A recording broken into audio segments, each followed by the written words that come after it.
Hi there, and thank you for joining us on the Overcomers Overcoming podcast.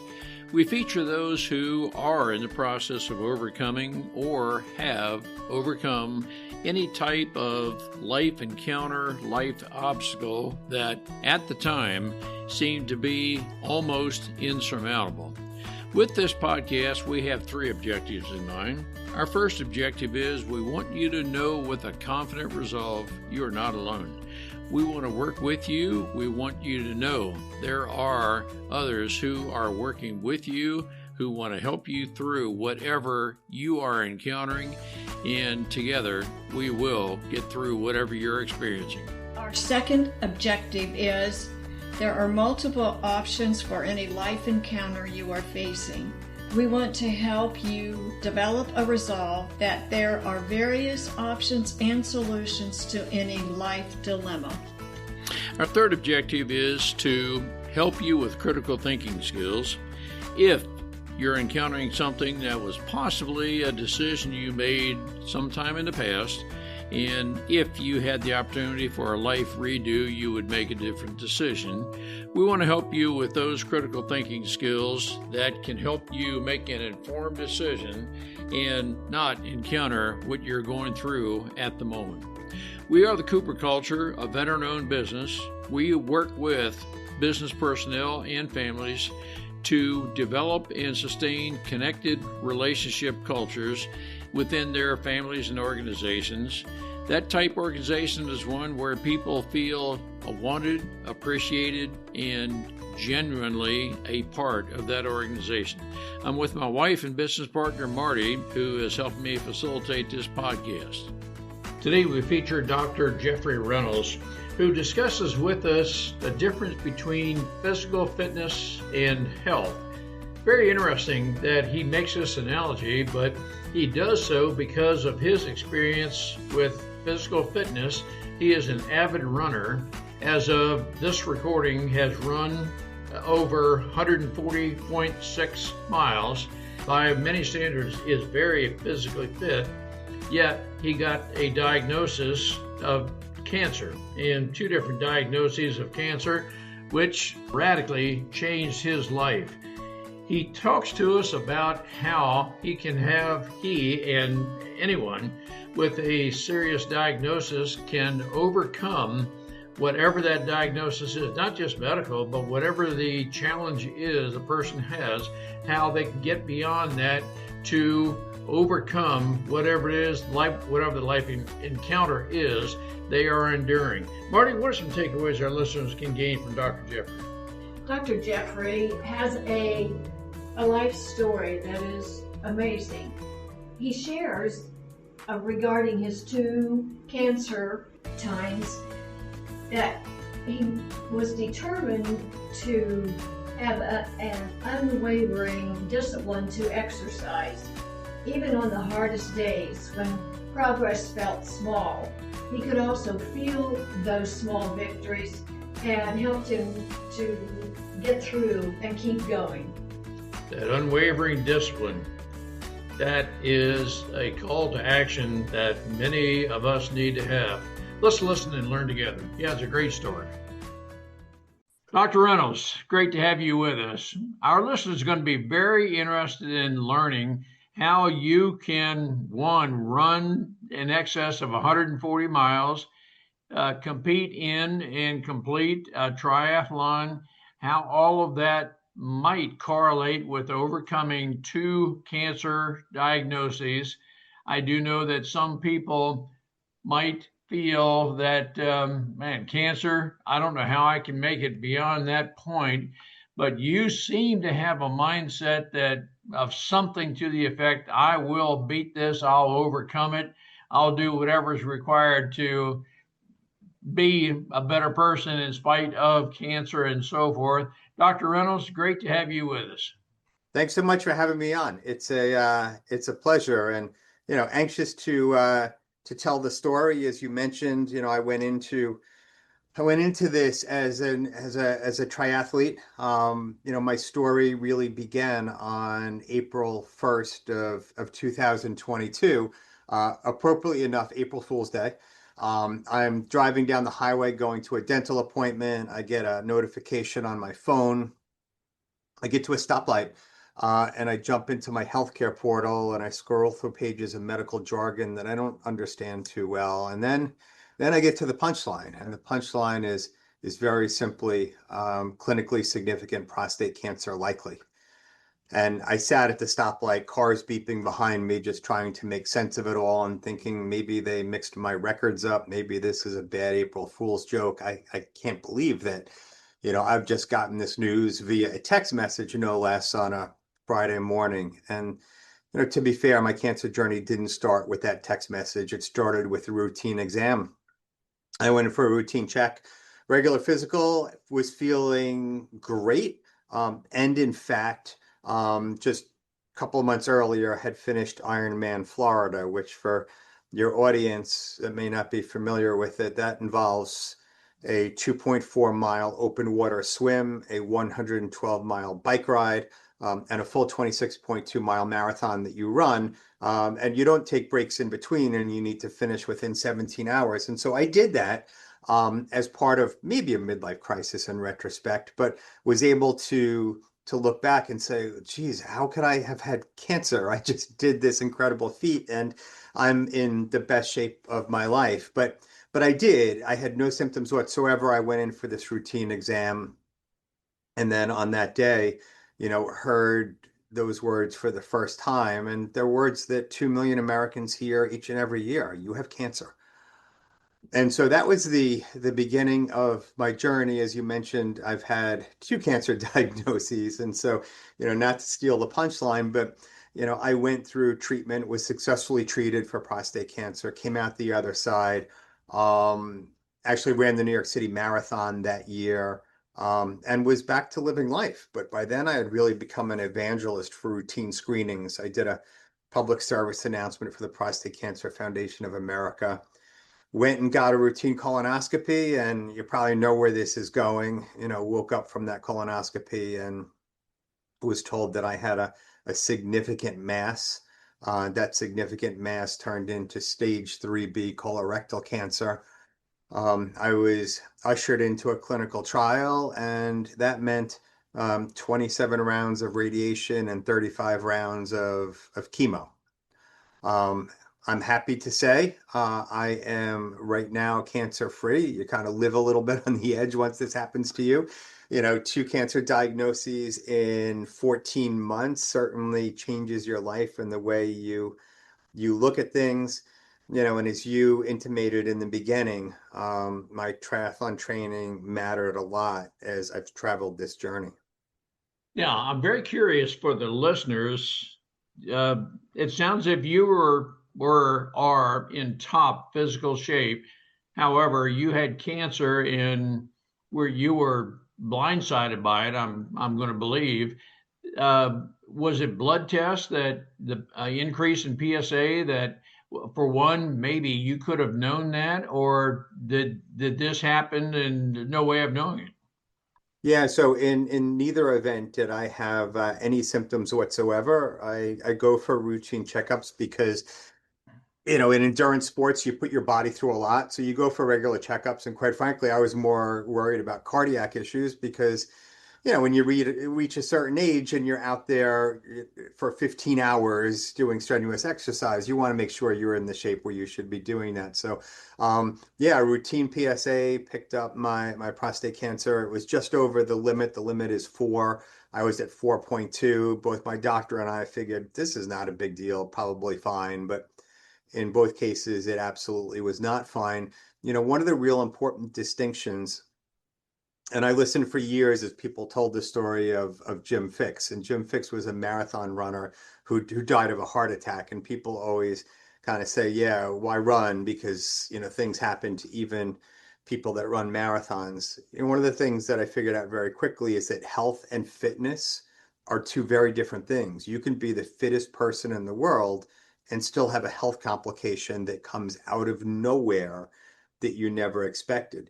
The difference, though, is, as I went through both cancers, the first time I healed a lot faster than somebody else would have, and I was back out immediately after I had surgery for prostate cancer, I walked almost 2 miles around the nursing station because I wanted to get back out there and get exercising. I walked more than 300 miles in the month after in order to rebuild my strength and stamina. When I was diagnosed the second time with a different cancer, the colorectal cancer, I mentioned a clinical trial. I got into that clinical trial because I'm in good physical shape. And so the essence of the trial is I got 3 chemo drugs instead of the standard, which is 2. And my doctors looked at me and said, we think you can manage it physically and emotionally. And so we're going to put you into this clinical trial and give you exceedingly high doses of chemotherapy in hopes of knocking this thing out. And thankfully, that seems to have worked. But, my fitness was essentially money in the bank. And that's what I say to people. You can still have a health complication, but if you're in reasonably good shape, that becomes money in the bank for, eventually. Look, none of us are getting out of here alive, and eventually something's going to get you. And so you want to be in the best physical shape to be able to fight back when that time comes. I think it's very important for our listeners to know. I'm going to just repeat what you said, that health and fitness are not necessarily correlated. You were in great physical fitness, but yet you had a polyp that had gone undetected, that kind of thing. I'm only curious, had you been routine in getting annual colonoscopies? Yeah, I had one. So they're not recommended annually. They're recommended every 3 years.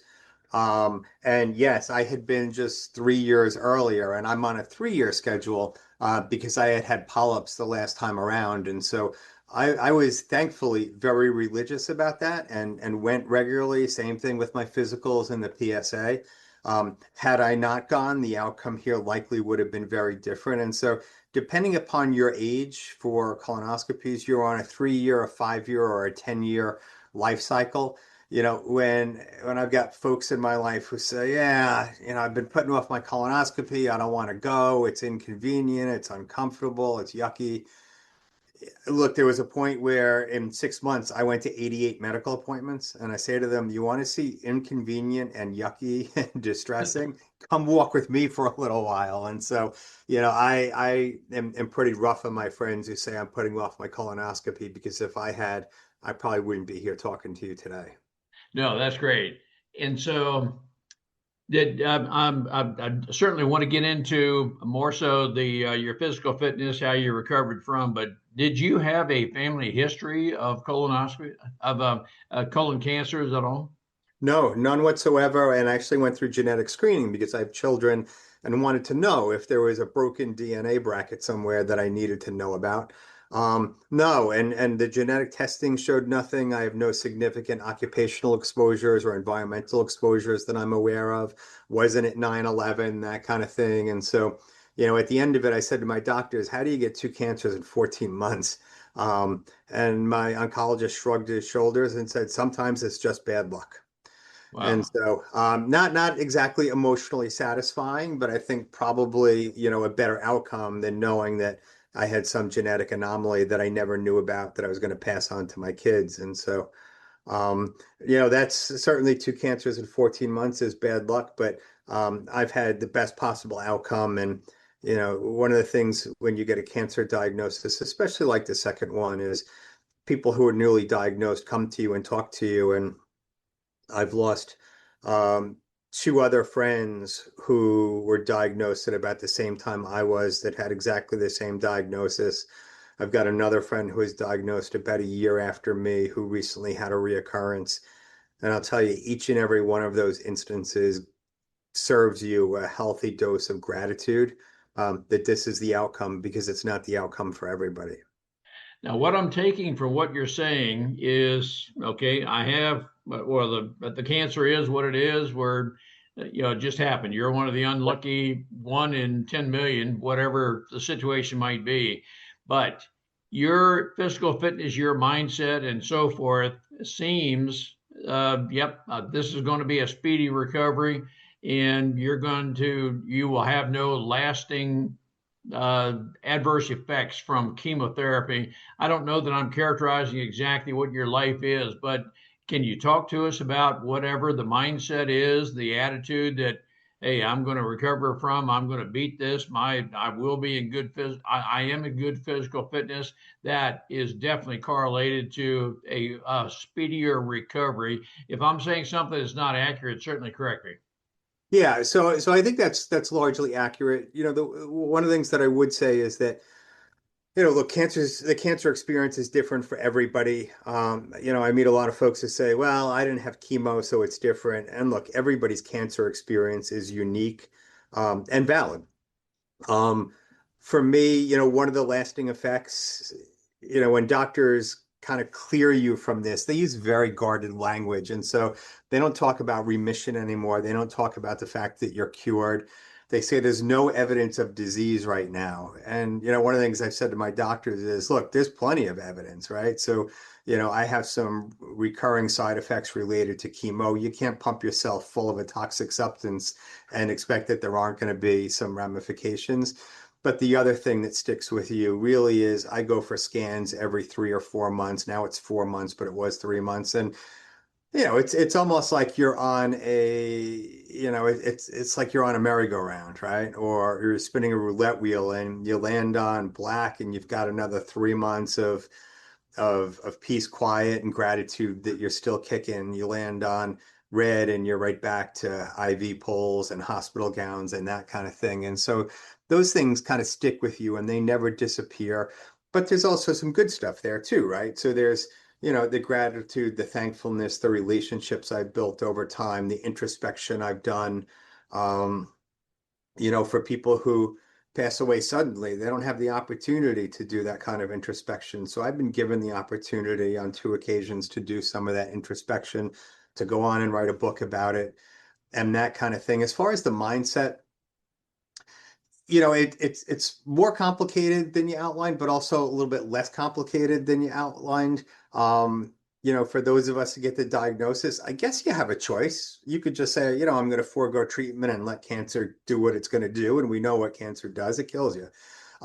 So for me, I'm like, I don't really have a choice. This is what I've been dealt. I've got to, get through it. And you power through it. I always wrestled with the term cancer warrior because there were days when I felt like a warrior and I was powering through and I was doing this thing. There's other days where, quite frankly, I felt like I had wandered onto a battlefield looking for a restroom and got thrown into this war that I never signed up for. And there were other times as I sat in the infusion room getting chemo over the course of, 6 hours where I'm like, how am I a warrior? I'm just sitting here in a chair. The chemo's doing all the work.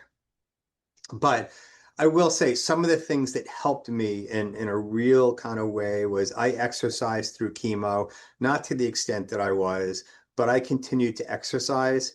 All the data says that helps the chemo actually work better. But the mindset for me was critical. It was almost like, I'm not going to let this hold me back. I'm going to power through. I've got this, certainly hoping for the best and doing everything I can to optimize my health.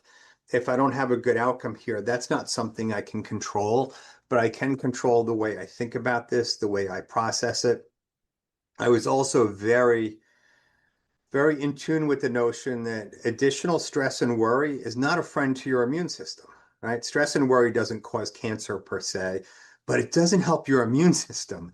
And if I'm looking to make sure that all of my reserves are focused on pushing cancer back out of me, I can't spend my life worrying and agonizing and replaying it in my mind. I've got to continue to move forward. So, I continued to work. I run a large not-for-profit organization in my day life. I continued to work out. I rebuilt a lot of my relationships or strengthened those relationships so that I had a support system around me. And, it was almost like preparing for race day. I did everything I needed to do in order to have the best possible outcome.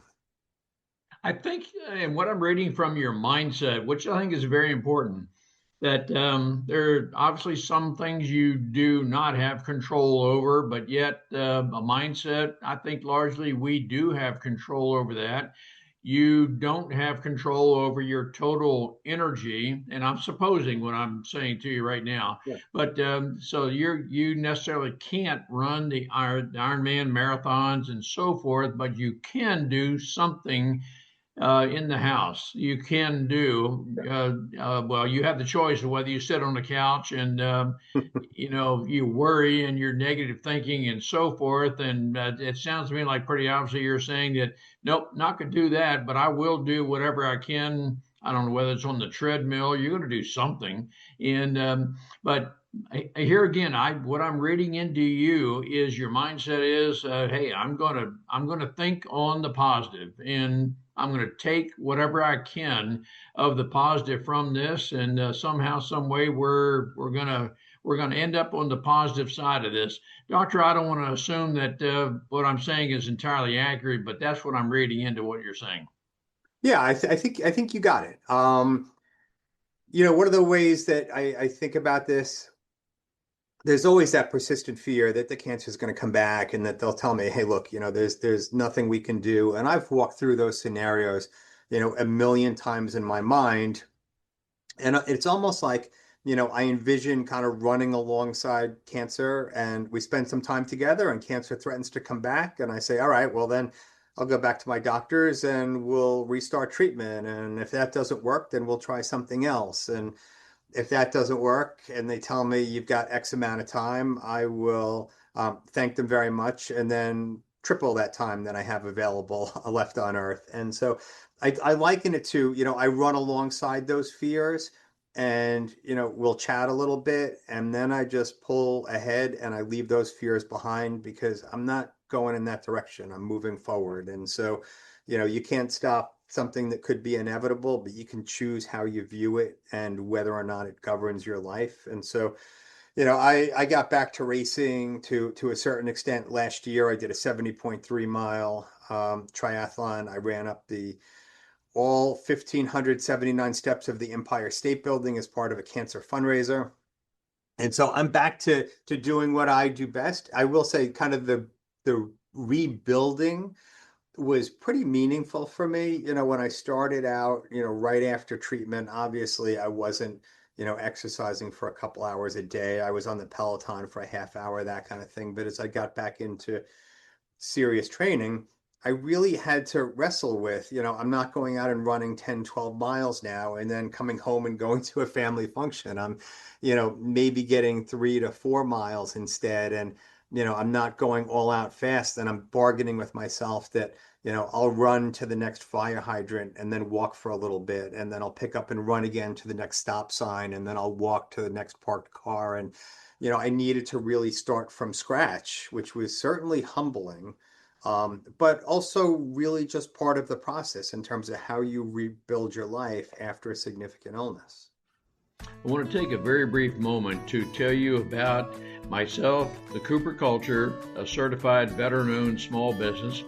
I am a retired lieutenant colonel serving the Air Force for 22 years as an F-4 pilot, commander. I have 300 combat missions.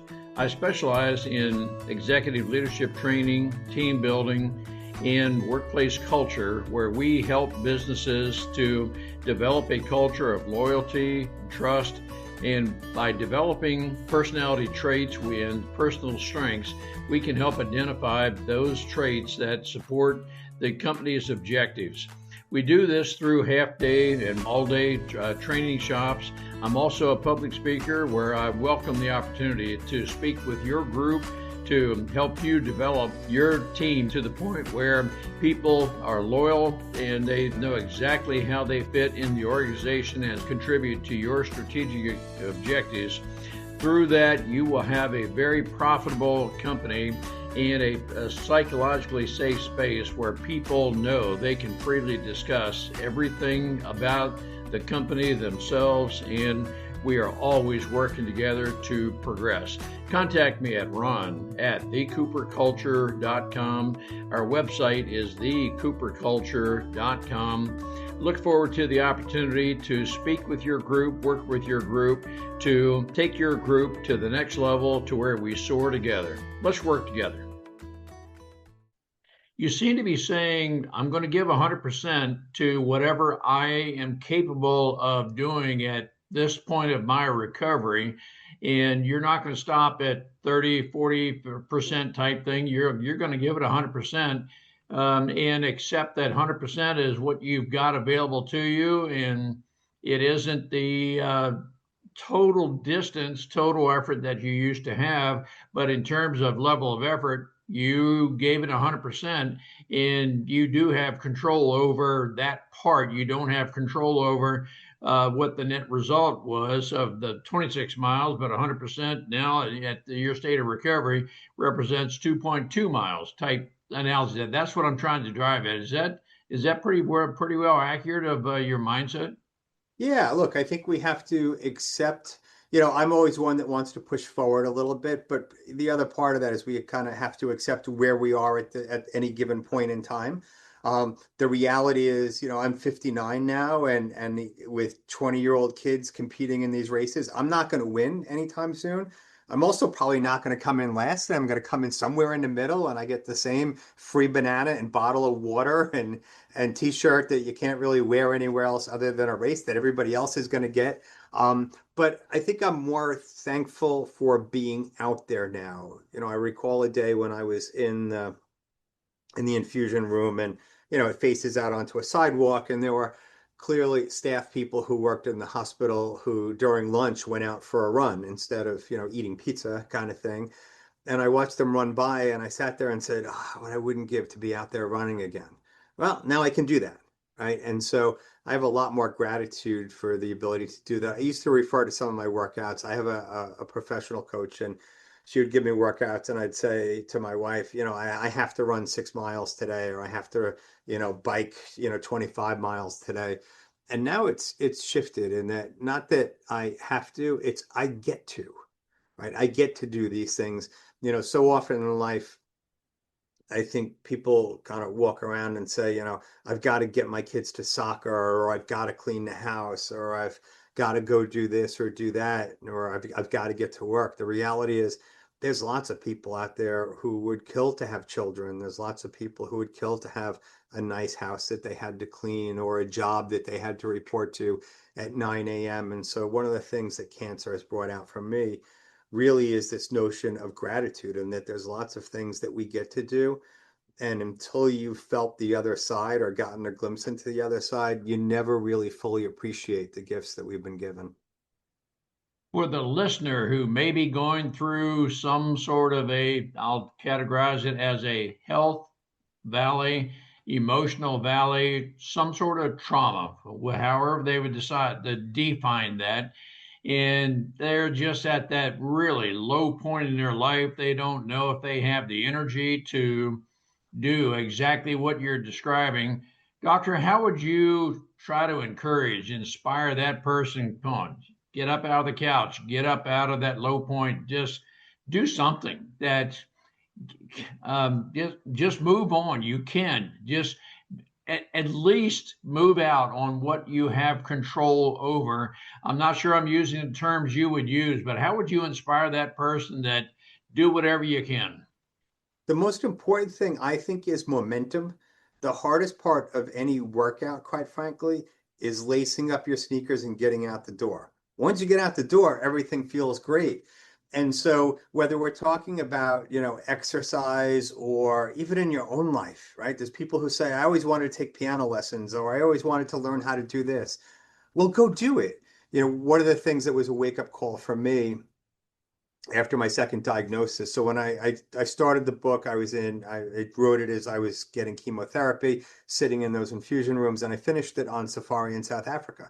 Because the other great lesson for me was, all the things in life you always said you were going to do, go do them, because you never know when you're not going to have that opportunity anymore. So, the advice I'd give listeners is, start today. Take some small step to move forward. If you always wanted to get a certain job, if you always wanted to do a particular thing, if you've been thinking about calling that long lost friend, now is the time to do it. And sometimes it's all the thinking about it that takes more energy than actually doing it and getting it done. And so, stop the procrastination. The other thing I'd say is, none of us are good at anything at the outset. There's a lot of science that says it takes a lot of hours to get good at things. And so it's fine to do things that you're not great at. And sometimes that's where you have the most meaningful conversations. And then the last piece of advice I would say, and I use this metaphor a lot, in getting through cancer, it was a long journey for me. A journey where I thought I was done and then I had to start again. And I likened it to mile 18 of a marathon. Mile 18 of a marathon is a very dark and ugly place because you're a couple hours into it, but not close enough to the finish line to say, I'm almost done. And your legs are telling you to stop. Your brain is telling you, you don't need to do this. Nobody is chasing you. You could stop at any time.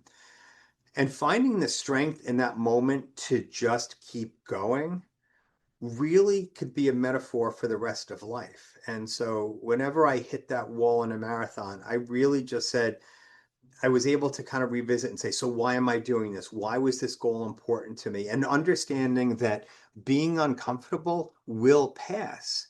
We live in lives that are engineered for comfortability. We live in, we travel to work in cars with heated seats and cooled seats. And if we want something to eat for lunch, we can hit up an app and some guy will come and deliver it in exchange for a $5 tip. Our lives are so engineered for comfortability. Find a way to create these small minutes of uncomfortability and get used to sitting with it. One of the things I love about that mile 18 of a marathon is it forces you to say, this is uncomfortable.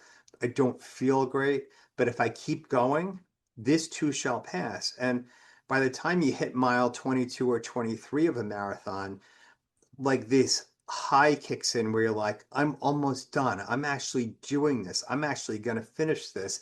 I can hear the finish line crowd off in the distance. And I made it through this really tough period. I put one foot in front of the other. I thought about the end goal and geez, wouldn't you know it, I'm almost there. And you wrote about this in a book? Yeah, so I wrote a book called Every Mile Matters, and it was about how my triathlon experience really helped me get through cancer, but also how cancer changed my perspective about a whole bunch of things. Look, for me, cancer was a race I never signed up for, and it challenges you. It challenges you physically, it challenges you emotionally, it challenges you spiritually because you need to kind of sort through when faced with your mortality what you believe about the end of life, what you believe about a higher power. It challenged my friendships and deepened my friendships, but really prompted a complete reassessment of my life. And look, you don't have to get a cancer diagnosis or some other significant, medical diagnosis in order to take an inventory of your life and really, think through what's important and where you want to be, 30 days from now, 60 days from now, 10 years from now.